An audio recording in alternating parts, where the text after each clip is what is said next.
자, 오늘은 여러분들이 너무나 잘 알고 계시는 이 오병이어 기적 사건의 내용입니다.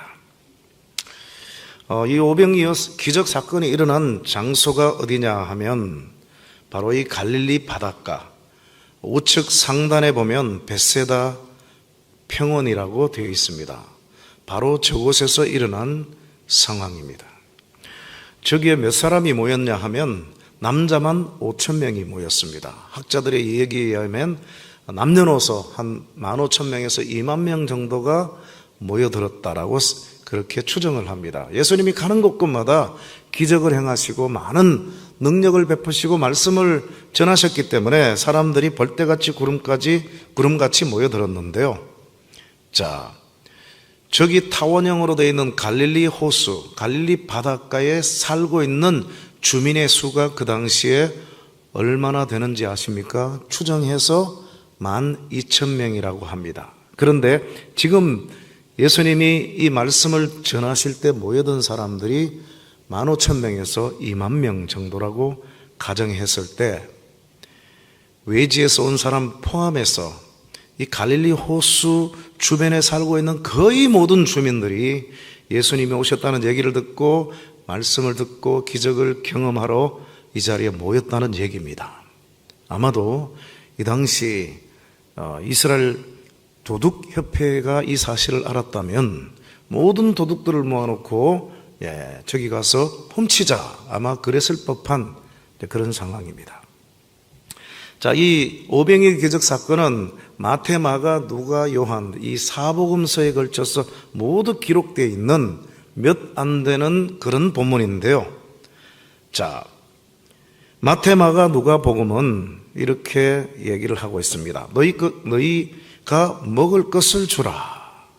그런데 오늘 본문 요한복음에서는 뭐라고 얘기하느냐 하면 우리가 어디서 떡을 사서 이 사람들을 먹이겠느냐라고 말씀을 합니다. 그리고 그렇게 말씀하신 이유는 빌립을 시험하고자 함이라 라고 되어 있습니다. 여러분, 왜 12제자 가운데 하필이면 예수님께서 이 빌립을 시험하려고 하셨을까요? 학자들은 이렇게 얘기합니다. 빌립은 아주 계산적인 사람이었기 때문이다.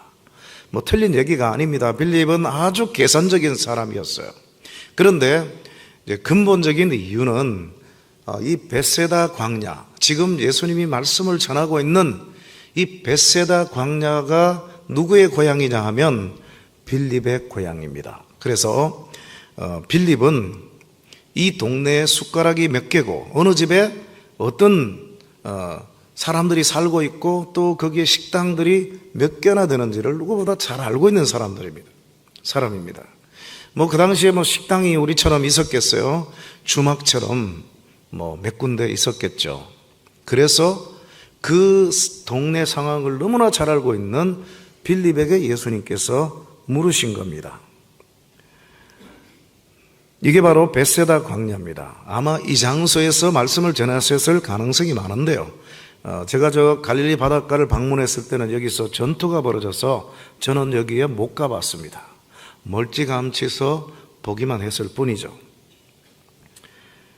자, 그런데 빌립이 이제 대답을 합니다. 각 사람으로 조금씩 받게 할지라도 200데나리온의 떡이 부족하리다. 빌립은 역시 계산에 빠른 사람입니다.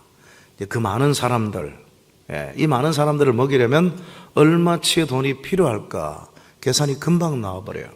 200데나리온은 요즘으로 치면 한 2천만 원 정도가 됩니다. 그런데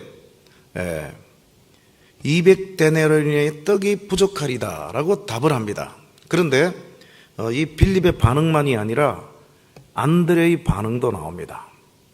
안드레가 예수께 여짜오되 여기 한 아이가 있어 보리떡 5개와 물고기 2마리를 가지고 있나이다.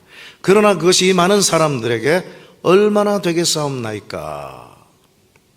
그렇게 얘기를 하고 있습니다.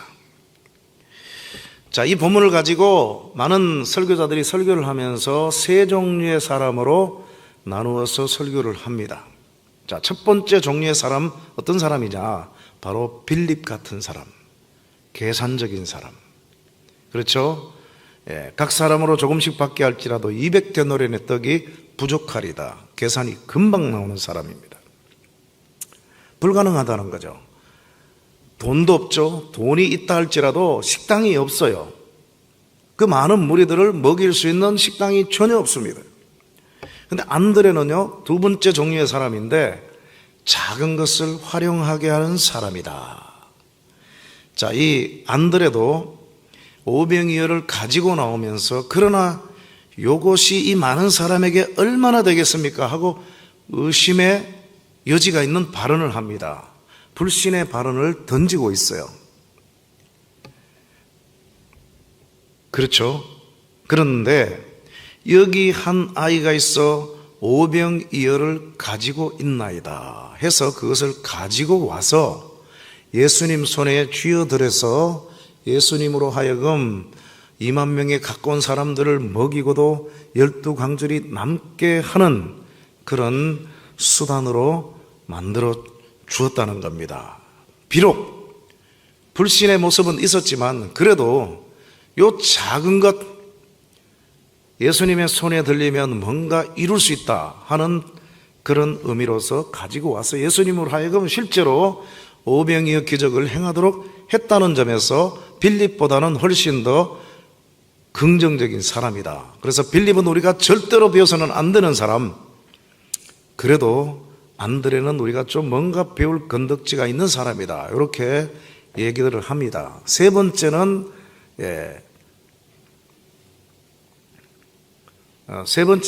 아이인데요. 자, 이 세 번째로 가기 전에 그 얘기가 틀렸다는 것을 여러분들에게 말씀을 드립니다. 예수님께서 너희에게 떡이 몇 개나 있는지 가서 보라라고 하신 거예요. 예수님의 명령이에요. 안드레가 자발적으로 가지고 나온 것이 아닙니다. 예수님이 뭐 좀 있나 가서 보라라고 했어요. 그러니까 제자들이 군중들에게 가서 봤는데 안드레가 보니까 한 아이가 보리떡 5개와 물고기 2마리를 가지고 있습니다. 있는 그대로 보고를 한 거예요. 그때 예수님께서 뭐라고 말씀하십니까? 그것을 내게 가져오라. 예수님의 명령이에요. 안드레가 자발적으로 갖고 나온 것이 아니에요. 예수님이 뭐 좀 있나 가서 보라. 봤더니만 뭐가 좀 있어요. 여기 뭐가 좀 있습니다. 그래, 그거 가져와라. 명령대로 순종한 거예요. 순종하면서 뭐라고 얘기합니까? 그러나 제가 가져오라고 명령하시니까 가져가지만 요 작은 것이 이 많은 무리들에게 얼마나 되겠사옵나이까? 여러분, 빌립이나 안드레나 그놈이 똑같이 불신의 사람입니다. 배울 만한 게 하나도 없는 사람이에요. 그럼 세 번째 종류의 사람은 누굽니까? 한 아이죠.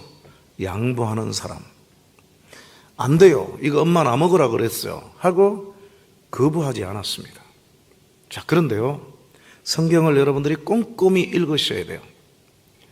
오늘 이 세 종류의 사람 가운데서 두 사람은 배울 것이 없고, 그래도 이 한 아이처럼 우리도 양보하는 사람이 되자. 요거 하나 건진다 할지라도 이게 무슨 뭐 깊이 있는 영적인 말씀이 아니잖아요. 그런데 이것 또한 한 아이로부터 배울 수 있는 게 없어요. 왜 그런지 아세요? 너희에게 떡이 몇 개나 있는지 가서 보라. 가서 봤더니만 한 아이가 오병이어를 갖고 있어요. 야, 이거 좀 양보할 수 있어? 예, 가져가세요. 이런 말씀이 전혀 없습니다. 한 아이가 있어 보리떡 5개와 물고기 2마리를 가지고 있나이다 라고 있는 그대로 보고하니까 예수님이 뭐라고 하셨어요? 그것을 내게 가져오라 명령하신 거예요.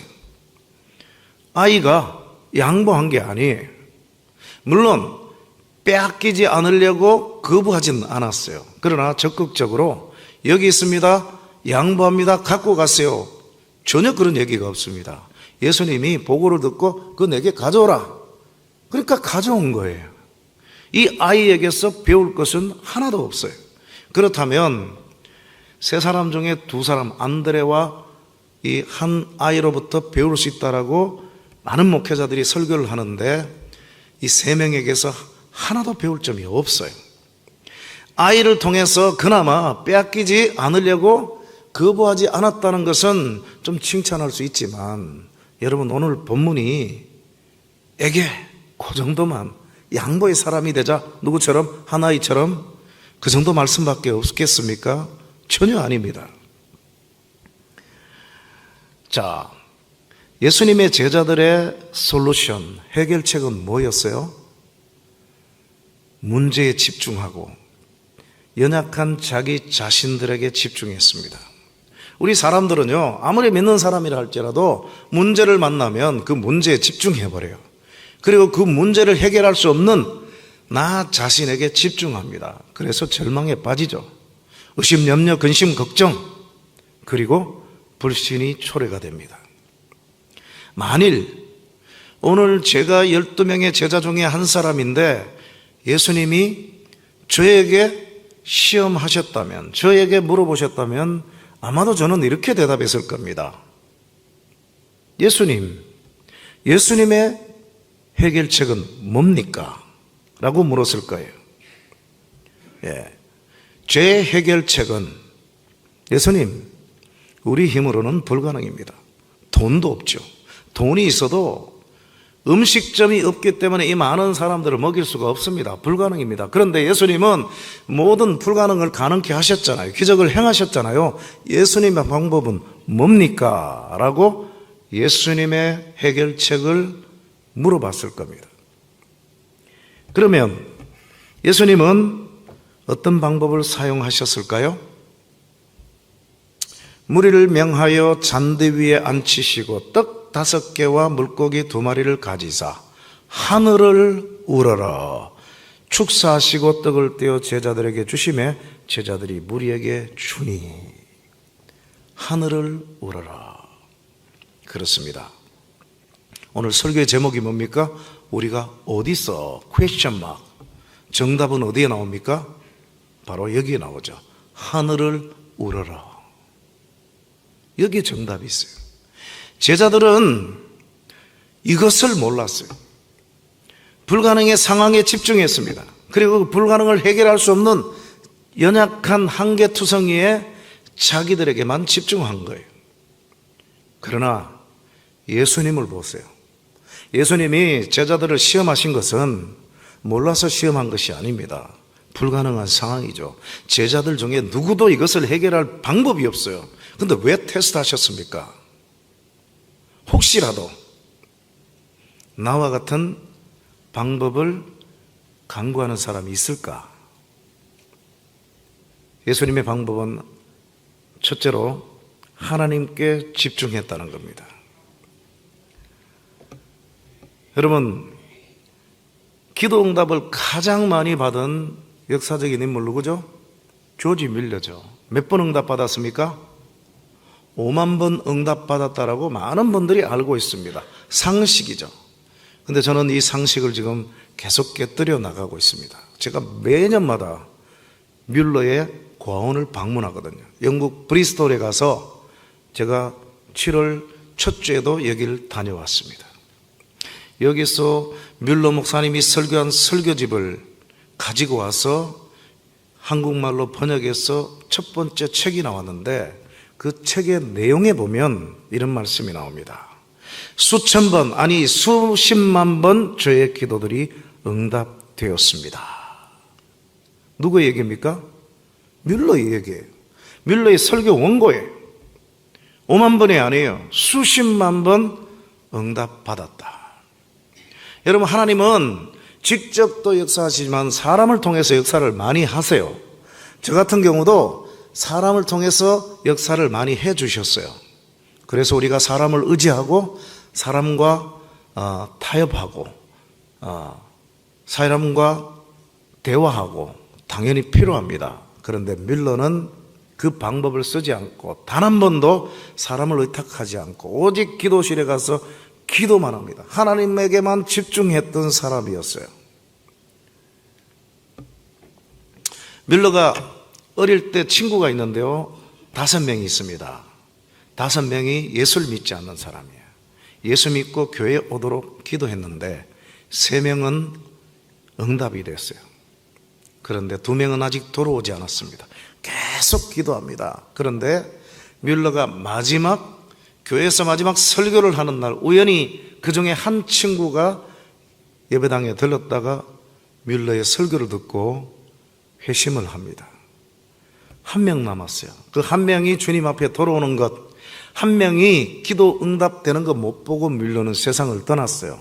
그런데 뮬러가 죽고 나서 얼마 후에 마지막 남은 그 기도 제목에 한 사람이 우연히 자기 친구 뮬러가 자기를 위해서 52년 동안 예수 믿기 위해서 기도했다는 사실을 깨닫고 그 자리에서 회심을 합니다. 그리고 그는 죽을 때까지 이렇게 간증하고 다녔습니다. 하나님이 기도하신 것은 다 이루어집니다. 그 증거가 바로 여기 있는 저입니다. 그렇게 간증을 하고 다녔습니다.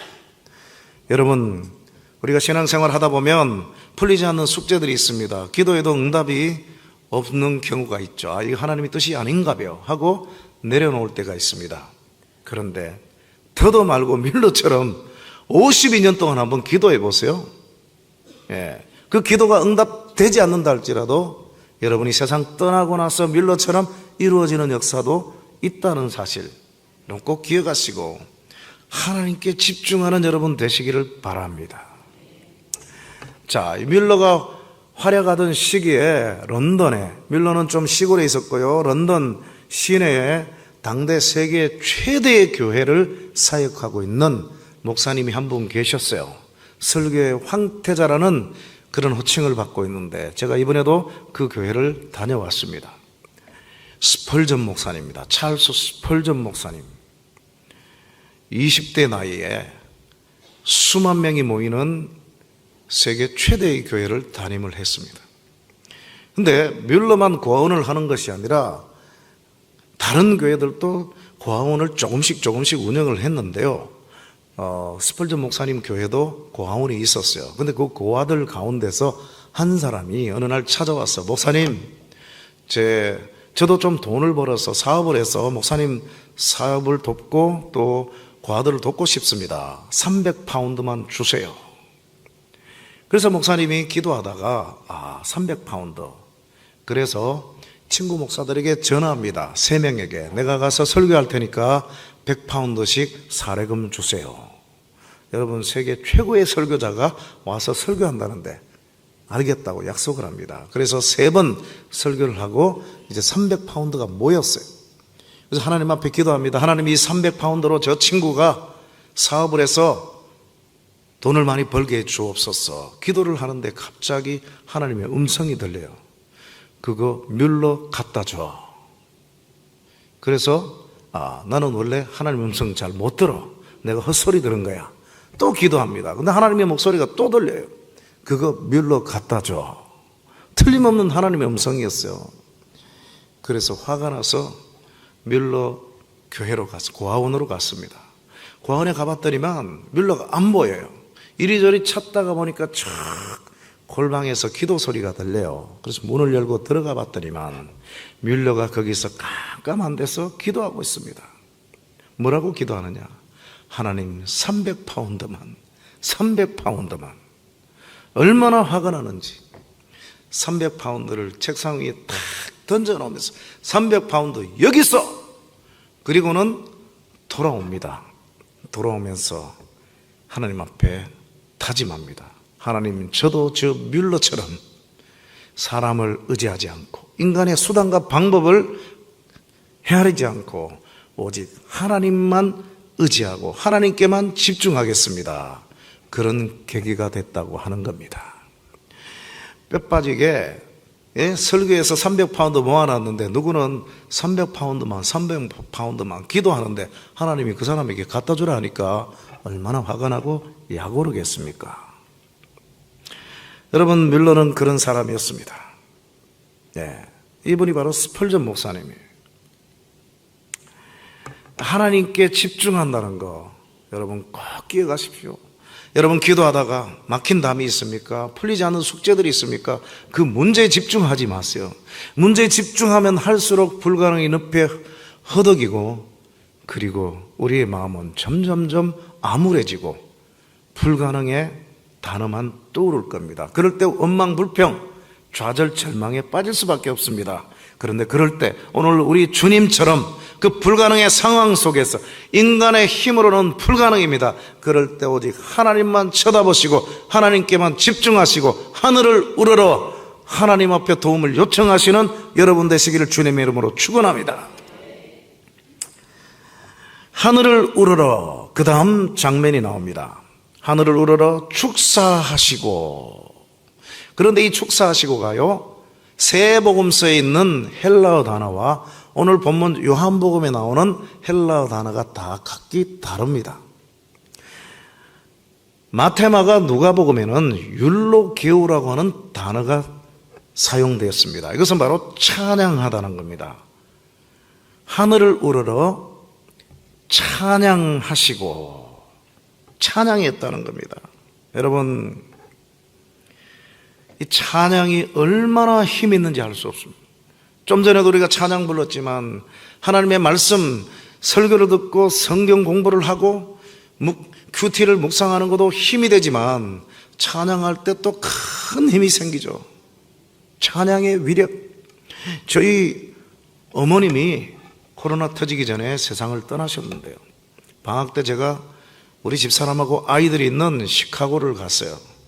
근데 어느 날 소파에 앉아서 우리 집사람이 한국에 계시는 어머니에게 전화를 하더라고요.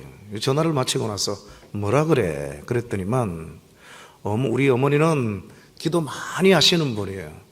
꿈으로 많은 걸 보여주시는 분인데, 야야, 내가 어젯밤에 꿈을 꿨는데 꿈인지 생신지 내가 천국에 갔다. 천국 근처에 갔는데 찬양 소리가 들리는데 이 세상에서 들을 수 없는 그런 너무너무 기가 막히고 영광스러운 찬양이더라. 그런데 그만 깨버렸어. 얼마나 속상한지 알 수가 없어. 그리고 나서 몇 시간 뒤에 아버지한테 전화가 왔어요. 어머님이 집에 와봤더니만 의식을 잃고 쓰러지셨어요. 빨리 와야 되겠다. 그래서 어머님 깨어나지 못하고 천국에 가셨습니다.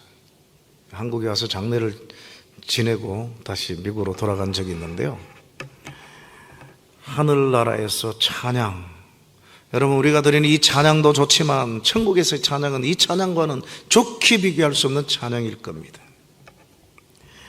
그런 찬양을 우리에게 주신 하나님이 얼마나 감사합니까?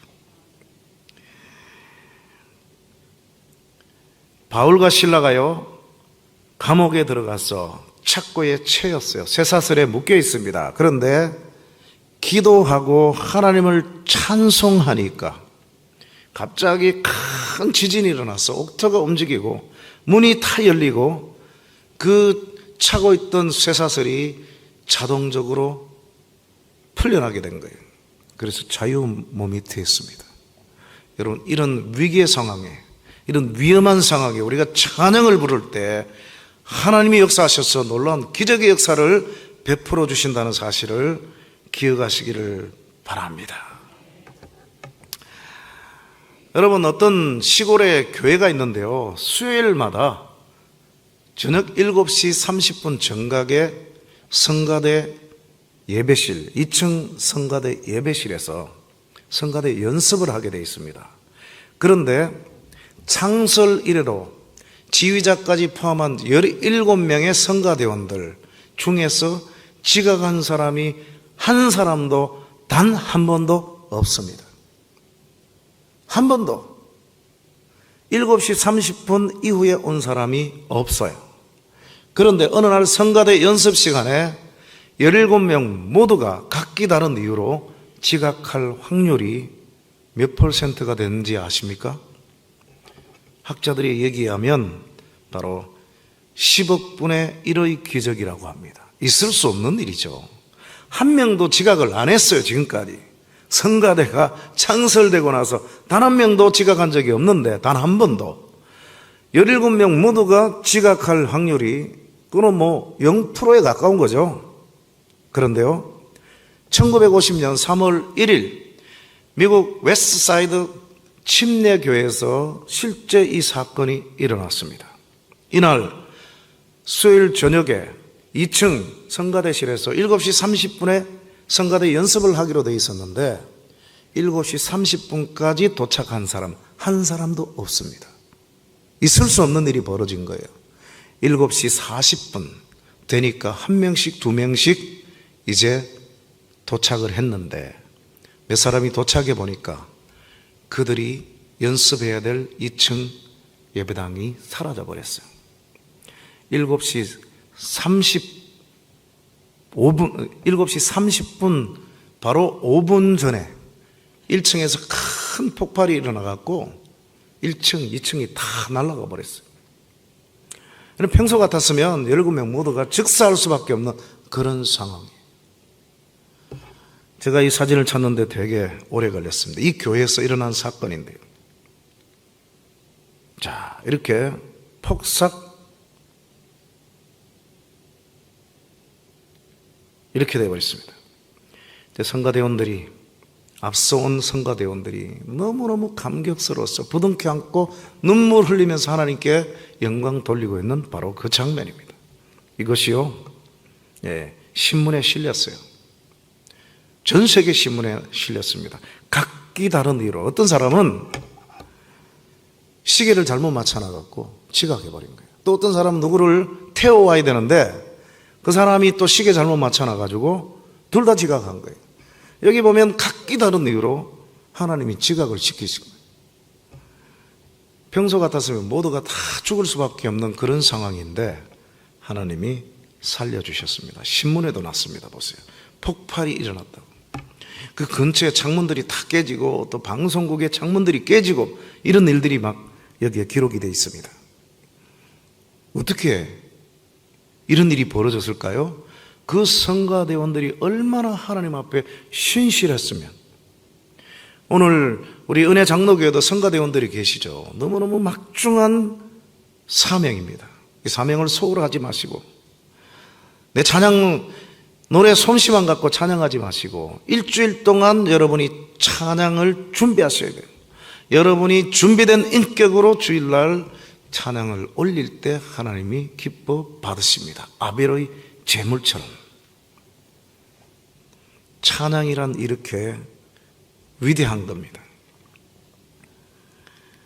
자, 그런 점에서 우리 찬양 한번 잠깐 불러보겠습니다. 찬양하라 내 영혼아. 저 하늘에서 지금 이 예배를 드리고 있는 이 말씀을 듣고 있는 저와 여러분들을 바라보시면서 찬양 받으시기를 기뻐하시는 우리 성부 하나님, 삼위 하나님을 생각하시면서 찬양하라 내 영혼아 한번 불러보도록 하겠습니다.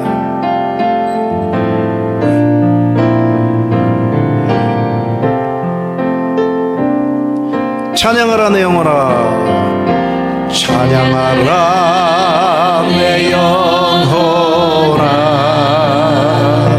찬양하라 내 영혼아,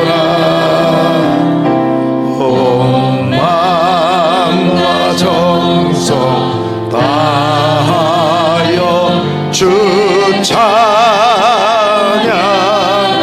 경배하라 내 영혼아, 경배하라 내 영혼아, 경배하라 내 영혼아, 온 마음과 정성 다하여 주 경배. 찬양하라 내 영혼아, 찬양하라 내 영혼아, 찬양하라 내 영혼아, 온 마음과 정성 다하여 주 찬양하라.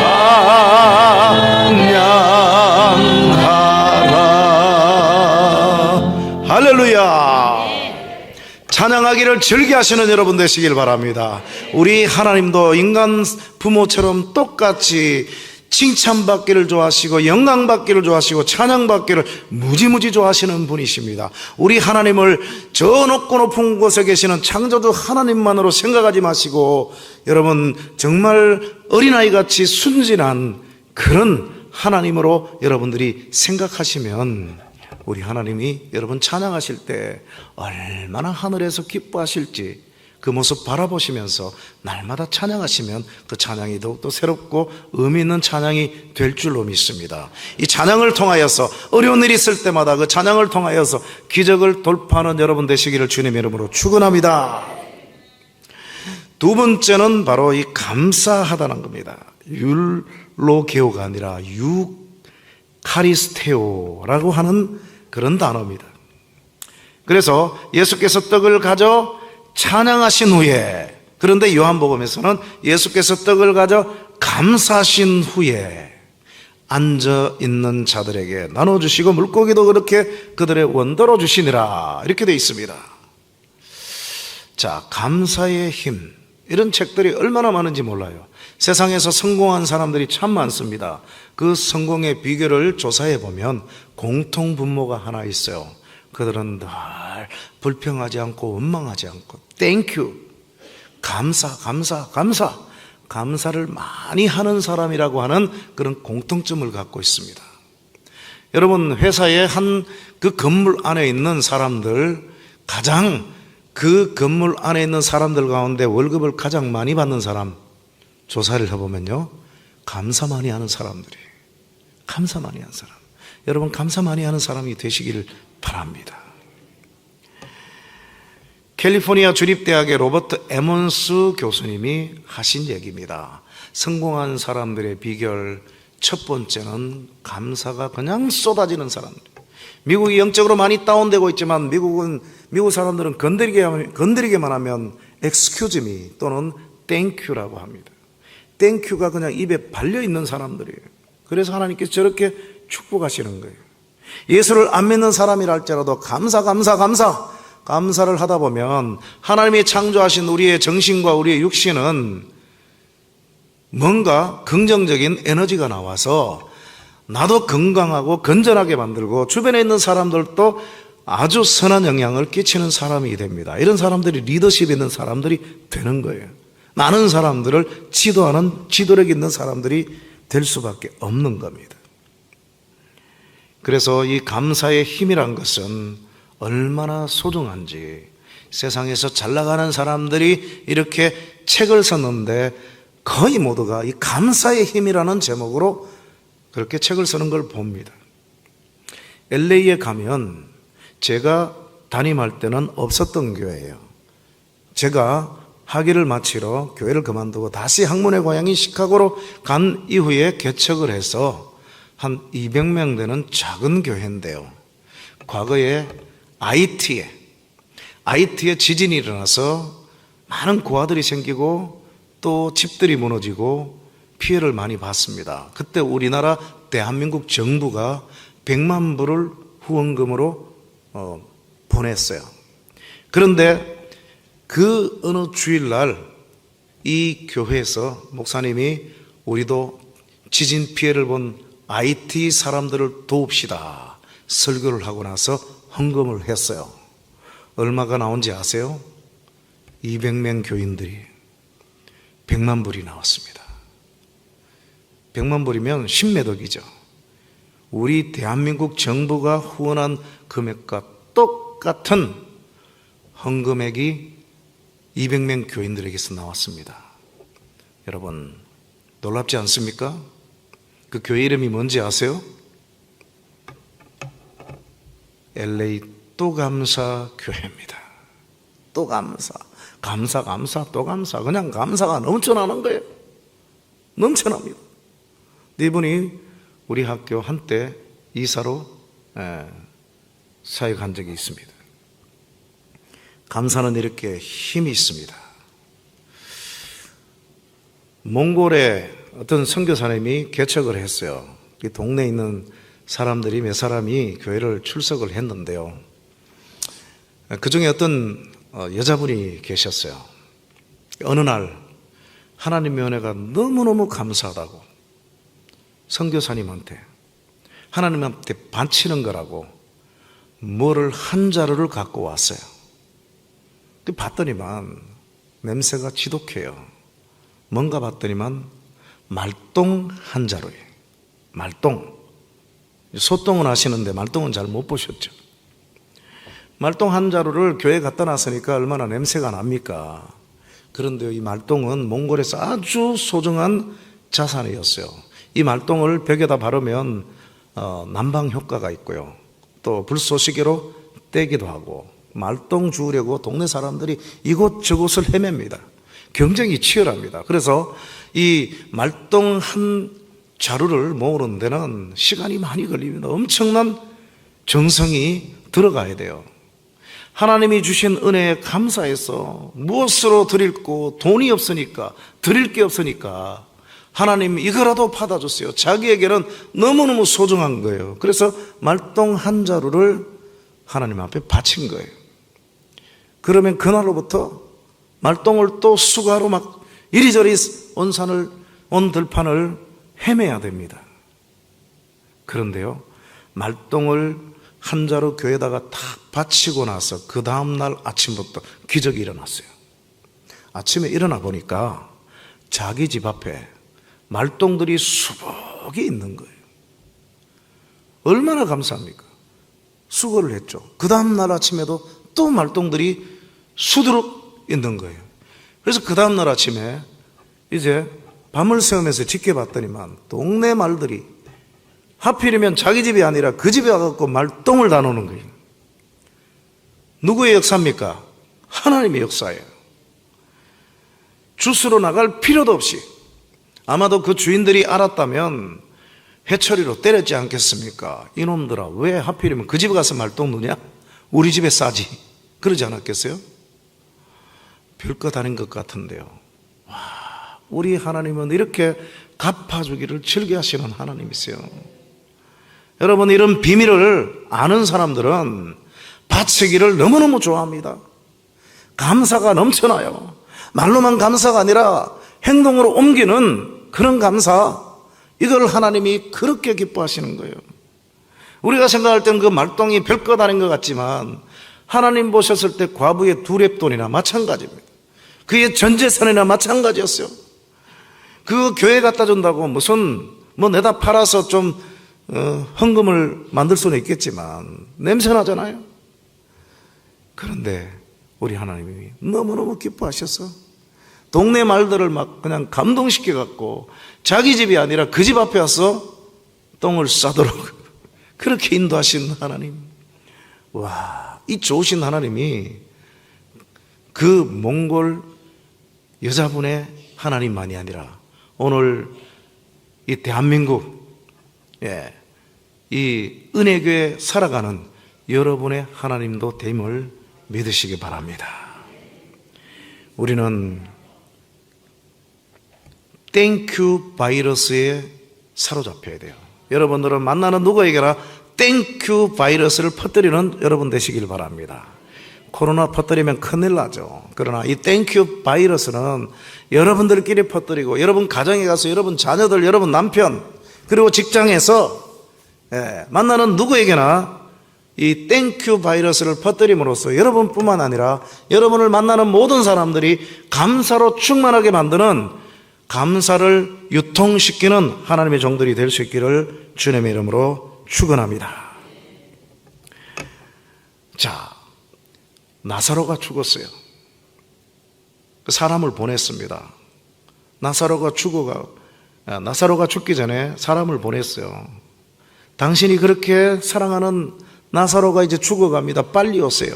예수님은 나사로가 죽기까지 기다려서 죽고 난 이후에 갑니다. 그래서 냄새나는, 썩어서 3일이 지난 냄새나는 그 무덤가에서 예수님께서 눈을 들어 또 하늘을 우러러보시고 이르시되 아버지여 내 말을 들으신 것을 감사하나이다. 유카리스테오, 감사해버렸어요. 그러니까 죽은 자가 살아나 버렸어요. 나사로야 나오라. 썩어서 냄새나는 그 나사로가 부활해버렸습니다. 여호사밧 왕 시대에 수십만 연합군이 적들이 쳐들어왔어요. 그런데 여호사밧이 그것을 대적할 만한 그런 병력을 갖고 있더라고요. 제가 성경을 보니까 수십만 대군을 갖고 있어요. 그런데 여호사밧의 방법이 뭔지 아세요? 백성과 더불어서 의논하고 찬양하는 자들을 택하여 성가대 복을 입혀가지고 군대 앞에서 행진하게 합니다. 여러분, 적들과 싸우기 위해서는 그냥 아무런 무장이 없는 찬양대원을 앞서오면 큰일 나죠.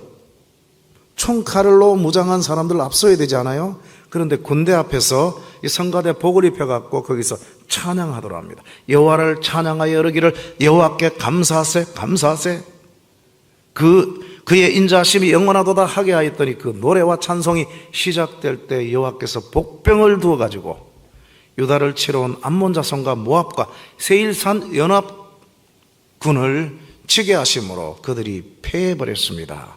서로 쳐 죽여갖고 몰살하도록 만들어버렸어요. 여러분, 찬양이 이렇게 위력이 있다는 것을 성경에서 우리에게 말씀을 하고 있습니다. 여러분, 응답이 가장 빠른 기도가 뭔지 아세요? 제 경험상, 그리고 오늘 이 말씀도 우리에게 얘기하고 있습니다. 응답이 제일 확실하고 빠른 기도는 한번 따라 하십시다. 선불감사. 선불감사. 선불감사 기도보다 더 빠른 기도는 없습니다. 아직 이루어지지 않았어요. 하나님이 해결해 주시지 않았어요. 그런데 미리 감사함으로 선포해 버리는 거예요. 제가 한 15년 전에 어떤 책을 읽고 도전받았습니다. 그 사람은 LA에 있는 한 소년인데 17세 소년, 그 소년도 어떤 책을 읽다가 도전받아가지고 백지를 가져와서 자기가 원하는 소원들을 거기 적었습니다. 드림 리스트. 적다 보니까 무려 117가지를 적은 거예요. 제가 그 리스트를 보니까 우리 보통 사람이 그 중에 하나도 꿈꾸기 어려운 내용들이, 피라미드 위에 올라가 보기. 이집트 피라미드 저는 아직 못 가봤어요. 피라미드 돈 있으면 관광 갈 수 있어요. 그러나 거기 올라가려면 이집트 정부의 허락을 받아야 됩니다. 그 다음에 타잔 영화 출연하기. 타잔 영화 아무나 출연합니까? 21세기를 살아보기. 우리에게는 21세기가 벌써 24년이 지났어요. 근데 연세 많은 그분에게는 정말 꿈과 같은 일이었어요. 전부 이런 제목들이에요. 그 다음에 아프리카 마름모 꼴에 독사의 독을 빼보기. 그 독을 빼다가 물려갖고 죽을 뻔했습니다. 그 다음에 경비행기, 또 여객기 운전하기. 경비행기 운전하다가 떨어져갖고 또 죽을 뻔했어요. 117가지 꿈의 리스트를 적어놨는데 몇 프로 이룬지 아세요? 117가지 다 이루었습니다. 대단하죠? 그런 내용들의 책을 읽고 나도 어릴 때 꿈을 적었었는데 한동안 내가 적지 못했구나 하고 그 기도 노트를 하나 만들어 갖고 제가 원하는 드림 리스트를 적었어요. 그러면서 평소와는 달리 해 주세요 라고 하지 않고 해 주셔서 감사합니다 이렇게 적었어요. 거기에 몇 가지를 적었는데 1번과 2번을 제가 소개합니다. 이 종이 위에 기적, 쓰면 이루어진다. 이 책을 보고 제가 도전을 받았는데요. 그리고 노트를 갖고 제가 적었습니다. 분당 우리 교회 가서 설교 한번 해보고 싶더라고요. 모든 설교자의 로망이죠. 분당 우리 교회 설교하게 하심 감사. 제가 경상도 사람인데 광주를 방문을 거의 못했습니다. 광주에서 설교해 본 적이 없어요. 2009년도 5월 6일입니다. 그래서 여러 가지를 적어놨습니다. 적어놓고 식사를 하고 나서 2시간 뒤에 핸드폰을 봤더니만 핸드폰이 진동으로 낮았어요. 031 전화가 왔습니다. 요즘은 031은 받질 않습니다. 근데 그때 전화가 와서 제가 전화를 했더니만 분당 우리 교회입니다. 사모님이 받았어요. 누구세요? 신성욱 교수인데요. 전화가 와가지고 우리 이찬수 목사님이 교수님 연락처를 찾아라 해서 어렵게 찾았는데 안 받으셨어. 지금 바꿔드리겠습니다. 이찬수 목사를 한국에 와서 처음 만났어요. 전화로 교수님 다음 주 그 다음 주 수요일 날 두 분 오셔서 설교해 주세요. 여러분 분당 우리에게 설교하게 하심 감사 딱 적어놨는데 2시간 만에 이루어졌어요. 광주요 수도 없이 갔습니다. 제가. 설교하러 수도 없이 갔어요. 저는 이 노트북 순환사가 있습니다. 노트북을 미국에서 쓰다가 가져왔는데 액정이 너무너무 클리어해서 근데 옛날 거니까 너무 무거워요. 아답터도 막 너무 무거워갖고 갖고 다니기가 되게 불편해요. 예, 그래도 너무 좋으니까 그걸 쓰다가 어느 날 마우스를 중간에 끼워놨는데 모르고 닫아버렸어요. 쫙 소리와 함께 빗금으로 금이 가버렸어요. 노트북을 쓸 수가 없어요. 그래서 전화를 했더니만 세운상가에 전화를 했더니만 50만 원이 비용이 든다는 거예요. 그리고 미국에서 오는데 한 15일 정도 걸린다는 거예요. 그래서 제가 주문을 했습니다. 근데 그날 저녁에 어떤 목사님이 전화가 왔습니다. 교수님 계좌번호 좀 가르쳐 주세요. 왜요? 50만 원이 들어왔는데 자꾸 교수님 생각이 납니다. 그래서 그거 제 거 맞습니다. 제가 그 노트에 적어놨거든요. 액정 수리비 50만 원 주심 감사. 그래서 간증하고 그 제 거 맞습니다. 보내주세요. 그래서 그 다음날 제가 세운상가에 가져가기로 그렇게 마음을 먹고 그 다음날 아침 새벽같이 일어났어요. 근데 저도 모르게 기도하는데 이런 말이 튀어나와요. 하나님 새거도 한 재 주소. 그래갖고 150만 원짜리 150만 원짜리 새거 한 대 주심 감사. 미국 거 있습니다. 이름까지 여러분 기도 제목 구체적으로 적어야 돼요. 그 제품 150만 원짜리 주심 감사. 그랬는데 한 7시 반쯤 됐는데 7시 반에는 전화 안 합니다. 누구도. 동생도 전화 안 하죠. 9시 넘어야 하죠. 그런데 우리 친구 목사님이 전화가 왔어요. 아니 목사님 이렇게 일찍이 왜 내립니까? 여기 3본에 있는 3본 제일교회인가 거기 담임을 했거든요. 그때 특세 마지막 날 15일 마지막 날인데 교회에 와서 제 방에서 기도하는데 자꾸 교수님 노트북 한 대 선물해드리라 이런 마음이 들어가지고 설교 중에 기도 시간에 얘기를 했대요. 마음이 동한 분 있으면 오세요. 그리고 이제 자기 방에 왔는데 누가 100만 원을 가지고 오셨더래요. 그래서 부교육자들한테 알아보니까 100만 원 갖고는 좋은 건 못 산다고. 그래서 교수님 알아서 하세요. 그래서 감사합니다. 제가 그래서 150만 원짜리 아예 주문을 해버렸어요. 근데 오후 3시쯤에 그분이 다시 전화 왔어요. 교수님 기뻐왔어요. 왜요? 누가 50만 원 더 갖고 왔습니다. 예, 맞습니다. 그 제 거 맞습니다.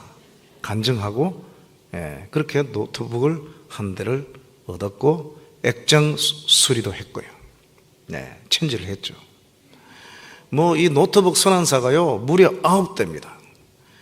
한 번은 우리 미국에 있는 아들이 노트북이 필요하대요. 저도 노트북이 그때 오래돼 갖고 필요해 가지고 기도를 하는데 용산에 있는 어떤 목사님이 전화가 와 가지고 신 교수 오늘 용산에 올 수 있냐고. 간다고. 가야지. 왜? 그랬더니만 노트북을 한 대 선물해 주고 싶은 마음이 전에부터 있었는데 오늘 아침에 그게 아주 강하게 들어서 노트북 한 대 사준대요. 저는 노트북을 큰 거 말고 이제는 좀 작은 거 애플 있잖아요. 애플 실버라고 하는 하나 아주 작은 거 있습니다. 그건 너무 가지고 싶더라고. 실버 한 대 주신 감사. 그리고 미국에 있는 아들 또 한 대 주신 감사. 이렇게 했는데요. 실망스럽게도 제가 용산에 가서 받았는데 휴렛 패커드라고 시커먼 거, 큰 거 이걸 주더라고요. 내가 이걸 바란 건 아닌데 이건 아들 주면 좋겠다.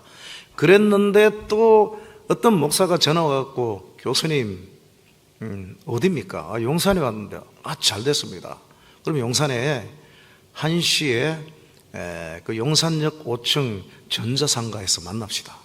웬일일까? 또 노트북인가? 그랬는데 거기서 만났는데 노트북 가게로 가는데요. 와, 거기 실버가 있어요. 실버가 견본품으로 딱 있는데 교수님 이거 제가 선물해 드리려고 왔습니다. 너무너무 기쁘죠. 그런데요, 주인이 실버 말고 최근에 골드가 나왔습니다. 골드, 금색으로 된 골드를 보여주는 거예요. 와, 그거 보는 순간 눈이 또 뒤집어지더라고요. 그러니까 이 친구가 교수님 실버 말고 이 골드 왔어요. 아, 난 실버도 좋은데 아니요, 저는 선물을 하면 최고를 합니다. 그래갖고 골드를 또 선물로 받은 거예요. 그 사이에 또 여러 개가 있습니다.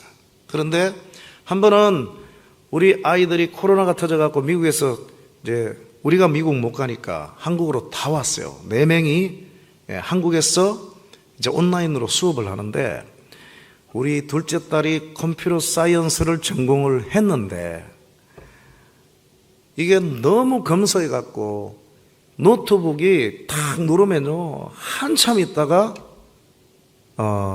컴퓨터가 켜져요. 그걸 갖고 4년 동안 전공을 한 거예요. 이 바보 덩신이. 그래서 걔가 한 대 필요해요. 그리고 우리 큰딸이 보니까 컴퓨터가 이게 갈라져 갖고 너덜너덜해요. 이게 틈이 막 보이는 거예요. 또 필요했고. 그때 제가 우리 고재국 목사님 양지제일교회 거기서 코로나가 터졌을 때 그 교회를 빌려 갖고 온라인으로 예배를 드렸거든요. 이제 강의를 했거든요. 근데 이게 그 PPT, 프레지라고 하는 그게 잘 안 나와요. 이 고 목사님이 교수님 이거 새 거로 바꿔야 될 것 같습니다. 그래서 세대 주신 감사 딱 적어놨어요. 그랬는데 맨 처음 연락 온 사람이 누군지 아세요? 고 목사님이에요. 교수님 제가 교수님 노트북 한 대 선물해 드리겠습니다. 나중에 보니까 권사님 한 분이 고 목사님한테 노트북을 선물하려고 한 거예요.